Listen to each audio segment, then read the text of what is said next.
जम्मू के पुराने bus stand में देर रात लोहे की तारें लगाए जाने का दुकानदारों ने विरोध किया। Trade welfare association general bus stand के जनरल सेक्रेटरी ने कहा कि रात करीब 12 बजे तारें लगाई गई, जिससे बस स्टैंड के अंदर और बाहर वाहनों की आवाजाही प्रभावित होगी। व्यापारियों का कहना है कि इससे ग्राहकों की आवाजाही कम होगी और उनका कारोबार ठप पड़ सकता है। उन्होंने प्रशासन से इस फैसले पर पुनः विचार करने और व्यापारियों की समस्याओं का समाधान करने की मांग की। जनाब, ये समझ नहीं आ रही है एडमिनिस्ट्रेशन क्या कर रही है। कोई ना कोई आगे हमें कोई ना कोई परेशान करती रहती है। तो परेशान क्यों करती है? क्योंकि वो पुराना नया बस स्टैंड जो बनाया है उसे सही ढंग से बनाया नहीं है, उसको चलाने के चक्कर में, और जहाँ के दुकानदारों को परेशान किया जाता है। रोज कभी कुछ करते हैं, कभी कुछ करते हैं, कभी कुछ करते हैं। आज ये देखो तार लगा दी है, इनका तार खंबे लगा के तार लगा दी है। तो इनका मकसद ये है कि गाड़ियाँ जो बस स्टैंड में इस बस स्टैंड में आती हैं, दो चार मिनट के लिए रुकती हैं, वो नहीं रुकेंगी।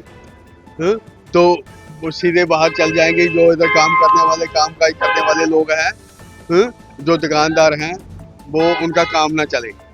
तो इस चक्कर में किया है। क्या सर कोई भी सरकार आती है क्या ऐसा सोचती है लोगों का रोजी रोटी छीनती है? मेरे को समझ नहीं आ रही है। ये तार जहाँ तक लगी है, जहाँ तक देखो ना कहाँ से तार, अब वो उधर से बंद कर दिया, रास्ता बंद कर दिया, गाड़ी सभी इधर से आई। रास्ता उधर से बंद कर दिया।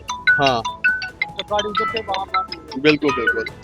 तो आप क्या चाहते हैं? हम चाहते ये है कि कम से कम देखिए इधर दुकानदार हैं, यहाँ पे मेरा ही जहाँ पे दुकानदार हैं, कि कब से बैठे हुए हैं, जब से 1971 में बस स्टैंड बना था तब से यहाँ पे अपनी रोजी रोटी का गुजारा। काम धंधे बिल्कुल खत्म हैं, काम धंधे है ही नहीं इस वक्त। आप देख रहे हो देश की हालत।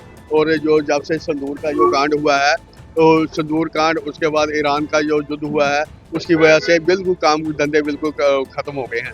देखो छोटे छोटे बच्चे हैं लोगों के, उन्होंने अपने परिवार पालने हैं, किसी ने दवाई देनी है, किसी के घर में शादी है, किसी के घर में कोई ना कोई प्रॉब्लम है। तो इस चक्कर में, और गर्मी का दिन है, काम धंधे बिल्कुल टोटल बंद है। तो ये हालत कर रहे हैं और हमारी दुकानें बंद करने में तुले हुए हैं।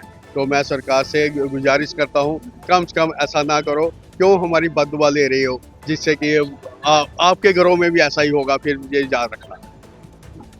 तो जो पुराना बस स्टैंड है ये सन 1971 में जहाँ पर आया हुआ है। नया बस स्टैंड बना है तो अच्छा बना, हम उसके लिए बोलते हैं। अब गलत बना हुआ है, इसकी हमारी तो गलती कोई नहीं है। रात को टाइम 2 बजे वो आ रहे हैं, जे डिपार्टमेंट वाले ने यहाँ पर तार पूरा ब्लॉक कर दी है, जो पूरा बंद कर दिया है। कहने मतलब है कि वहाँ पर 10 से 15 दुकानें खुली हुई हैं, जहाँ पर कम से कम दुकानें हैं 150 दुकानदार हैं। वो डे नाइट खुलती है, वो हर दुकान पे 4-5 मुलाजिम काम करते हैं। कब 5000 परिवार में चलता है, कब 5 या 5-6 परिवार में चलता है। ये रात को पता क्या 1:30-2 बजे आते हैं, यहाँ गुंडागर्दी कर रहे हैं, हमें समझ में आ रही है। पता है जे डिपार्टमेंट कौन आ रहा है हमें मालूम नहीं है। और आप सामने क्लोज कर दिया, पूरा बस ने किया। सर ये बस क्लोज कर रहे हैं, ये रास्ता बना रहे हैं। जो पुराने बस में बैठे वो तो वो काम पे जाएंगे। अब आप क्या चाहते हैं? हम ये चाहते हैं कि गवर्नमेंट से अपील करते हैं, जो पुराने बस उनको भी सोचा जाए कुछ